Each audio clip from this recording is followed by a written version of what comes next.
नमस्कार दोस्तों। दिल्ली के इस दिल दहला देने वाले केस में जांच आगे बढ़ने के साथ साथ आरोपी को लेकर नए नए खुलासे सामने आ रहे हैं। पुलिस के मुताबिक यह आरोपी कोई सामान्य व्यक्ति नहीं था। उसकी पिछली जिंदगी में भी हिंसक व्यवहार के संकेत मिले हैं। वह गुस्सैल स्वभाव का था और छोटी छोटी बातों पर भड़क जाता था। कुछ रिपोर्ट्स में यह भी सामने आया है कि आरोपी का व्यवहार अनियंत्रित और आक्रामक था और कई लोगों ने पहले भी उससे डर महसूस किया था। जांच के अनुसार आरोपी के घर में पहले से काम कर चुका था। आरोपी घर में पहले से काम कर चुका था जहां वह इस घटना को अंजाम दिया, इसलिए उसे घर की पूरी जानकारी थी और उसी का उसने फायदा उठाया। कौन कब घर आता जाता है, कीमती सामान कहाँ रखा है, ये सभी जानकारियों से पहले से जानकारी में थी। इसी जानकारी का फायदा उठाकर वो घर में दाखिल हुआ।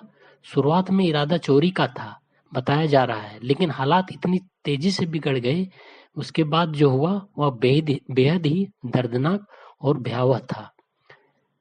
पुलिस अब यह समझने की कोशिश कर रही है, क्या यह पूरी तरह से प्लान किया गया अपराध था या मौके पर हालात बिगड़ने के कारण घटना हुई। साथ ही आरोपी के पुराने रिकॉर्ड, जान पहचान और पिछले व्यवहार सबकी गहराई से जांच की जा रही है। साइकोपैथिक टेंडेंसी का भी संकेत मिला है। कुछ रिपोर्ट्स के अनुसार साइकोपैथिक टेंडेंसी शब्द का इस्तेमाल किया गया है। इसका मतलब होता है ऐसा व्यक्ति जिसे दूसरों के दर्द या भावनाओं की परवाह नहीं होती है, जो बिना पछतावे के हिंसक काम कर सकता है। हालांकि यह एक मेडिकल कानूनी निष्कर्ष नहीं है, बल्कि शुरुआती जांच और व्यवहार के आधार पर की गई बात है। पुलिस की कार्रवाई, पुलिस ने आरोपी को गिरफ्तार कर लिया है और अब उससे गहन पूछताछ की जा रही है। साथ ही मामले से जुड़े हर सबूत, सीसीटीवी फुटेज, कॉल रिकॉर्ड्स, घटनास्थल के फॉरेंसिक सबूत, सबकी जांच की जा रही है ताकि पूरी सच्चाई सामने आ सके। दोस्तों, यह घटना सिर्फ एक अपराध नहीं बल्कि एक चेतावनी भी है। हमें अपने आसपास के लोगों के व्यवहार पर ध्यान देना चाहिए और किसी भी संदिग्ध संकेत को नजरअंदाज नहीं करना चाहिए।